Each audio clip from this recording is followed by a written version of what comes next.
ক্ষমতা থেকে মাত্র কয়েক কদম দূরে রয়েছে শেখ হাসিনা। বাংলাদেশের সকল রাজনৈতিক দলের একটাই ভয়, এই বুঝি আওয়ামী লীগ ফিরে আসবে। কি এমন কারণ রয়েছে যার ফলে আবারও শেখ হাসিনা ক্ষমতায় আসতে যাচ্ছে? অভ্যুত্থানের পর বিতর্কিত কর্মকাণ্ডে জড়িয়ে জনগণের আস্থা হারিয়েছে বৈষম্য বিরোধী ছাত্র আন্দোলন।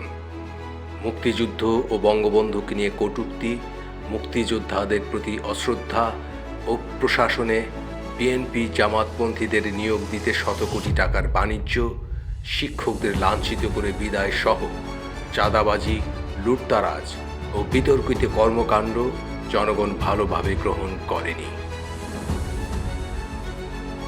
একটি ডিসি পদের জন্য ৩ কোটি টাকা, পুলিশের রদ বদলে কোটি কোটি টাকা ঘুষ নিয়ে আঙ্গুল ফুলে কলা গাছ হয়েছে কথিত সমন্বয়করা।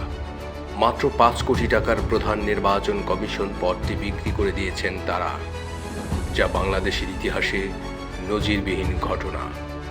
আওয়ামী নিধন, চাঁদাবাজি, টেন্ডার বাণিজ্য, দলবাজি সহ নানান অপকর্মে লিপ্ত হয়েছেন কথিত সমন্বয়ক, জামাত, বিএনপি সহ অবৈধ ইউনুস গং। ক্ষমতায় বসার সাথে সাথে ভারতকে খণ্ড বিখণ্ড করার বার্তা দিয়ে জঙ্গি গোষ্ঠীকে চাঙ্গা করেছে ডক্টর ইউনুস।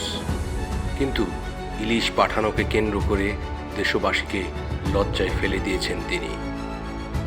ভারতের সার্বভৌমত্বকে হুমকি দেওয়ায় ইউনুসের বিরুদ্ধে আদা জল খেয়ে নেমেছে ভারত। অন্যদিকে যে জো বাইডেনের ওপর ভর করে এত কিছু করলেন ইউনুস, সেই জো বাইডেনের জায়গায় এখন ট্রাম্প চলে এসেছেন। ফলে মোদি ট্রাম্প জুটিকে মোকাবেলা করার সামর্থ্য ইউনুসের নেই। তাই শুরু হয়েছে যমুনাতে কম্পন। বাংলাদেশের বিদ্যমান সংবিধানের অধীনে শপথ নিয়ে সংবিধান সমুন্নত রাখার কথা থাকলেও সংবিধান ছুঁড়ে ফেলার কথা বলেছেন উপদেষ্টারা।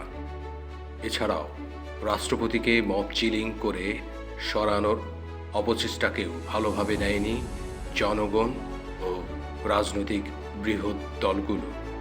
উল্টো আওয়ামী লীগ ও জাতীয় পার্টিকে দূরে রাখা, অর্থাৎ -2 ফর্মুলায় নির্বাচন করার চেষ্টা করেছেন তারা। ফলে বিপাকে পড়েছেন অন্তর্বর্তী সরকার।